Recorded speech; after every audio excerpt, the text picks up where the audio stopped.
Chapitre 10. Réaliste de réaliste. Madame Balin n'oublie jamais rien. On était à peine installés le lendemain matin qu'elle m'a demandé: Alors Antoine, tu nous as écrit la suite de notre histoire? Un peu qu'il l'a écrite, a crié Leïla. Rien que du réaliste, a ajouté Benjamin. Toi, je ne veux pas t'entendre, a rétroqué la maîtresse. Monsieur le directeur t'a prévenu. À la prochaine incartade, c'est 1 jour de renvoi. Et soudain, elle a écarquillé les yeux. Mais qu'est-ce que tu as fait à tes cheveux? Benjamin a bougonné quelque chose. On n'a rien compris.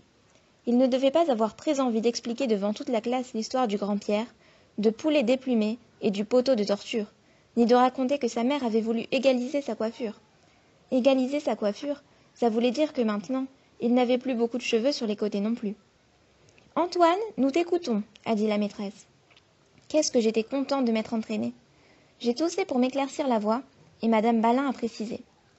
Je rappelle à tes camarades que nous étions arrivés au moment où, grâce à son imposante armée, le général Custer infligeait une sévère et sanglante défaite aux Indiens. À toi, Antoine. Je me suis levée, lentement. Les élèves me fixaient, impatients. Quelques filles souriaient, certaines de la victoire de l'homme blanc. Elles allaient bientôt comprendre qu'il n'y avait pas de quoi rigoler.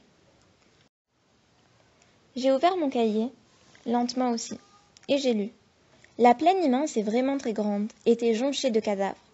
L'ignoble général Custer scrutait l'horizon, le regard cruel. Il était fier de son massacre. Il rigolait dans sa moustache. De son sabre coulait encore du sang gluant. « Antoine !» a ronchonné madame Balin.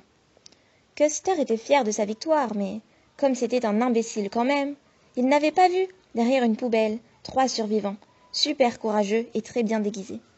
Des Indiens aussi féroces que le chien du 14, prêts à tout pour venger leurs frères. Oiseau de Feu, le plus impressionnant de tous les Indiens de toutes les tribus, était leur chef. Il avait très bien réussi son rouge à lèvres de guerre. Il était effrayant. Ses 2 fidèles guerriers, Œil de Lynx et Gazelle bondissante, lui obéissaient au doigt et à l'œil.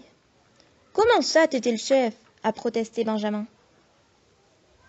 « Silence, a dit la maîtresse. C'est assez surprenant, mais laissez-le continuer. »« Ouais, a crié Maxime, laissez-le continuer. » La classe était en transe. Les filles inquiètes, j'ai repris. Ces Indiens, sans peur, étaient armés jusqu'aux dents. Ils se sont mis à ramper. Ils ont repéré tout de suite l'immonde Custer parmi les soldats. Il n'y avait que lui qui sentait le croissant chaud. Ah! Ils regrettaient un peu de ne pas avoir avec eux le terrible guerrier Trébuchon. Le 7e de cavalerie n'aurait pas fait long feu devant son tuyau d'arrosage. Mais grâce au grand Manitou, Œil de Lynx était plein de courage. Il a bondi, il a crié « Toi, Custer, gros visage pâle bouffi !» Les lieutenants de Custer étaient pétrifiés.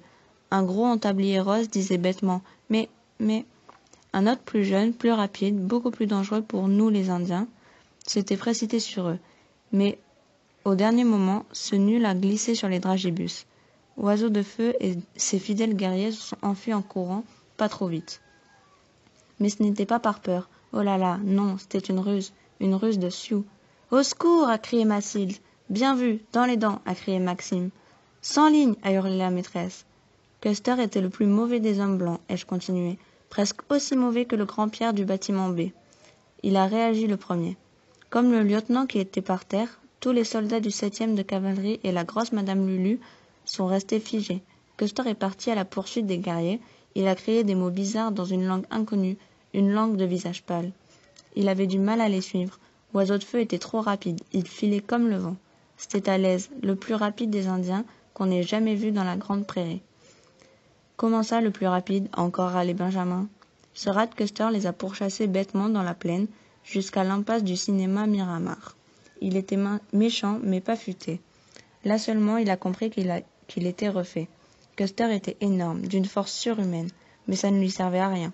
Les Indiens étaient trop agiles, trop malins, supérieurement intelligents. Ils visaient trop bien avec les croissants. Œil de Lynx a bandé son arc et schlac! Entre les 2 yeux, la ventouse. On ne dit pas refait, m'a interrompu madame Balin, et ce rat de Custer non plus. C'est beaucoup trop familier. Pourtant, c'est la vérité des vérités, m'a défendu Leïla. C'est un rat, et même qu'il a pris mon croissant dans le nez, le général. Vrai, oh, chéri Benjamin. On a vengé nos frères. Dans la classe, c'était le dernier. Le camp des garçons hurlait. Maxime et Benjamin dansaient autour des tables en chantant « Manitou, chicha ou nani ». Même les filles ont reconnu qu'elles étaient battues, ratatinées, anéanties. Madame Balin a eu du mal à faire le silence.